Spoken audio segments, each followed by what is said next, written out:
مزمور داويت معرف عسران كلتن أملاخي سلمنتاي حدكاني كام مردئين كاب قالات أوياتين رحقيخا وأملاخي بمعالت اتقرع نسخاقنا أي تملسن بليتون تم آيبلن أتام مهلة إسرائيل تنبر نسخا قدوسيخا عبوتاتنا أبخا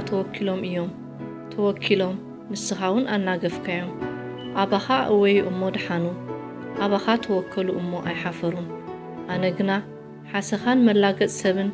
بهزب إنا تنعقني أمبر سبسي أيكونكن زريوني زبولي باجولي أب እግዚአብሔር ይተዓቆብ እስኪ ናግፎ ቢግዎ እዩ እሞ ንሱ የድሕኖ ኢሎም ርእሶም እናነቕነቑ ከናፍሮም ይርምጥጡለይ ኣለዉ ግና ካብ ማህፀን ወላዲት ተውፃእካኒ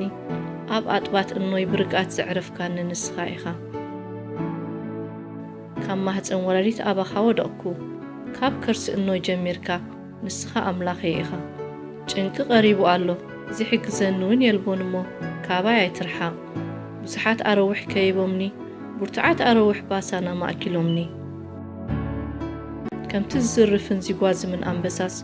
ጎረሮኦም ይኸፍቱለይ ኣለዉ ኣነ ከም ማይ ፈሰስኩ ብዘሎ ዓፅምተይ ተፈላልዩ ልበይ ከም ስምዖ ኾነ ኣብ ማእከል ኣምዖተይ ከዓ መኸኸ ሓይለይ ከም ግልዒ ነቒጹ ልሳነይ ኣብ ትንሓገይ ጠቢቑ ናብ መሬት ሞት ኣውዲቕካኒ ኣኽላባት ከይቦምኒ ኣኼባ ገበርቲ እክያ ማእኪሎምኒ ኣዳወይን ኣጋረይን ሸንኪሮሞ እዮም እሞ ንኹሉ ዓፅምተይ ክቖፅሮ እኽእል እየ ንሳቶም ይጥምቱንን ይዕዘቡንን ኣለዉ ንኽዳውንተይ ይማቐልዎ ንቐምሸይ እውን ዕፃ የውድቑሉ ጐይታየ ንስኻ ግና ካባየ ትርሓቕ ንስኻ ሓይለይ ኢኻ ንምርድአይ ቀልጥፍ ንነፍሰይ ካብ ሴፍ ነታ ቐንደይ ከዓ ካብ ኢድ ኣኽላባት ኣናግፋ ካብ ኣፍ ኣንበሳ ኣድሕነኒ ካብ ቀኒ ጎባይ ሰማዕካኒ ስምካን ኣሕዋተይ ከዘንትወሎም ኣብ ማእከል ማሕበር ከመስግነካ እየ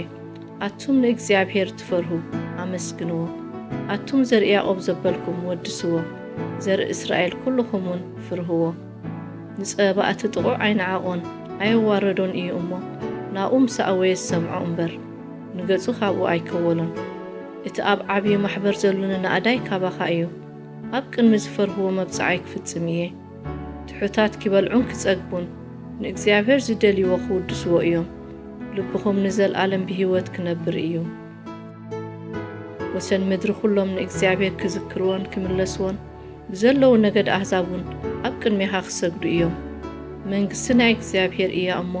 ንሱውን ኣብ ኣሕዛብ ክጉይተት እዩ ናይ ምድሪ ስቡሓት ዝብበሉ ክበልዑን ክሰግዱን እቶም ናብ መሬት ዝወርዱ ኩላቶም እሞ ብሂወት ክነብሩ ዘይኽእሉ ኣብ ቅድሚኡ ክሰግዱ እዮም ዘርኢ ክግዝኣሉ ንትመጽእ ወለዶ ብዛዕባ እግዚኣብሔር ከዘንትውሉ እዮም ንሱ ከም ዝገበሮ ነቲ ዝውለድ ህዝቢ መጺኦም ጽድቁ ክነግርዎ እዮም